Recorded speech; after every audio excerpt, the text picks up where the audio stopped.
मुझे बाकियों का नहीं पता है, लेकिन मैं तो ये तैयार करके निकला और इसी वजह से मैंने रिटायरमेंट ली है कि मैं जब तक हमारी टीम राइट ट्रैक पे नहीं चलेगी, मैं अपनी कैपेसिटी में जो कर सकता हूं करूंगा और मुझे कोई रोक नहीं पाएगा। चेयरमैन क्रिकेट साहब के पास इस टाइम सारी पावर मौजूद है, उनको खुद आइडेंटिफाई करना है नीचे जाके ये खांचे किधर किधर हो रहे हैं और क्या क्या चीजें होती हैं पाकिस्तान क्रिकेट के अंदर। जब तक आप वो खांचे बंद नहीं करेंगे, जब तक मेरिट को एक निजाम के अंदर प्रिवेल नहीं करेंगे, जब तक ईमानदारी और राइटियस लोग लाके पाकिस्तान की क्रिकेट के साथ नहीं जोड़ेंगे। बिल्कुल ठीक बात है सर। सबसे पहले तो ये आइडेंटिफाई करना है कि आप क्या मिस्टेक जो है वो बार बार रिपीट कर रहे हैं। ठीक है। आप यही 6 प्लेयर्स जो हैं जो हर चीज में मुलविस हैं, जो बाकियों को भी पूरे मौके नहीं दे रहे, जो किसी यंगस्टर को सेटल होने नहीं दे रहे, और हम ये रोज बात कर रहे हैं, और वही प्लेयर्स 7 इवेंट्स खेले हैं, इन्होंने आपको कुछ जितवा के नहीं दिया। इनकी जो परफॉर्मेंसेज हैं ये पीक की क्रिकेट अपनी खेल गए हुए हैं, ये नीचे की तरफ है।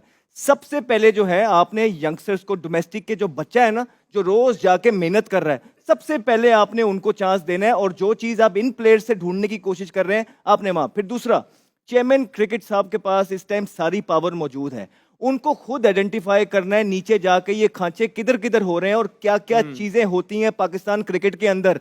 जब तक आप वो खांचे बंद नहीं करेंगे, जब तक मेरिट को एक निजाम के अंदर प्रिवेल नहीं करेंगे, जब तक ईमानदारी और राइटियस लोग लाके पाकिस्तान की क्रिकेट के साथ नहीं जोड़ेंगे, और जब तक आप यही डिसीजन लेंगे, 5 मेंटर्स लेके आएंगे, उनको टीवी पे बुठाएंगे और वो आपके जो जो जो जो साइड लेंगे बैठ के, आप लोगों को क्रिटिसाइज नहीं करेंगे, अगर ये आपका माइंडसेट होगा तो आप कभी भी तरक्की नहीं कर पाएंगे। सबसे पहले आपने जो है वो लड़के जिन पे आपने बहुत इन्वेस्टमेंट कर दी ऑलरेडी, मेरे ख्याल से 2 इवेंट ज्यादा कर दी है, सबसे पहले आपने उनका इंतजाम करना है। अकाउंटेबिलिटी नहीं करेंगे आप मूव फॉरवर्ड कर ही नहीं सकते हैं सर, अकाउंटेबिलिटी करनी है आपने। बहुत सही बात। मैं ना ही समझूं, फिर अगर इतना कुछ करना है तो फिर तो नहीं हो फिर पाएगा। तब यूं ही हम अगली दफा भी बैठे होंगे और यही बातें कर रहे होंगे। फिर ये ना कहें कि हम बड़े पैट्रियोटिक हैं, फिर ये ना करें कि हमसे ज्यादा मुल्क की किसी को परवाह नहीं है, ऐसा नहीं हो सकता है। सही बात, सही बात। अगला कौन है भाई? सबसे पहले मैं आप सबको अस्सलाम वालेकुम कहना चाहूँगा। सर मेरा सर जो एम शहजाद साहब हैं, आपसे एक क्वेश्चन है सर। ये अभी कुछ दिन पहले मैंने ट्वीट देखा था सोशल मीडिया के ऊपर हरभजन सिंह का।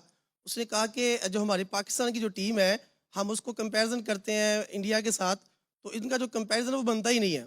उसने कहा कि जी ये जो टीम है ये आप कहते हैं डोमेस्टिक, ये तो गली मोहल्ले की टीम है। तो ये इस बात से ना मुझे दुख भी हुआ, और एक मैं क्योंकि टीचर हूँ, मेरे कुछ स्टूडेंट्स जो माशाल्लाह खेलते हैं, 2 स्टूडेंट्स आए मुझे कहते हैं कि सर ना हमारी एक ही सिलेक्शन हुई, एक ही सिलेक्शन नहीं हुई। वो कहता है कि जी जिसकी सिलेक्शन हुई वो कहता है कि सर ये है कि मैंने एक तो परफॉर्म किया, पीछे से मेरे जो कोच थे उन्होंने कॉल भी की थी।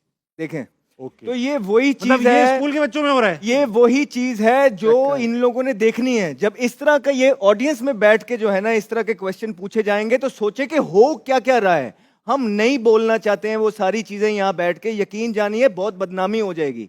तो ये सारी चीजें सर चल रही हैं। जहां तक आपने हरभजन की बात की है, ये गली मोहल्ले का जो लफ्ज है ये दूर करना चाहिए, लेकिन उसके अलावा उसने सारी बातें ठीक की हैं। आपकी टीम देखें तो सही किस तरह रेत की दीवार की तरह ढेर हो गई है। इस तरह लग रहा है एक टीम चाइना की थी और एक जो थी ना प्रोफेशनल टीम खेल रही है, उन्होंने पास लगने नहीं दिया आपकी टीम को। तो वो ठीक बातें करते हैं ना, आके हमें भी तो मौका दें कि हम उनके बारे में इस तरह की बातें कर सकें। मुझे बाकियों का नहीं पता है, लेकिन मैं तो ये तैयार करके निकला और इसी वजह से मैंने रिटायरमेंट ली है कि मैं जब तक हमारी टीम राइट ट्रैक पे नहीं चलेगी, मैं अपनी कैपेसिटी में जो कर सकता हूं करूंगा और मुझे कोई रोक नहीं पाएगा।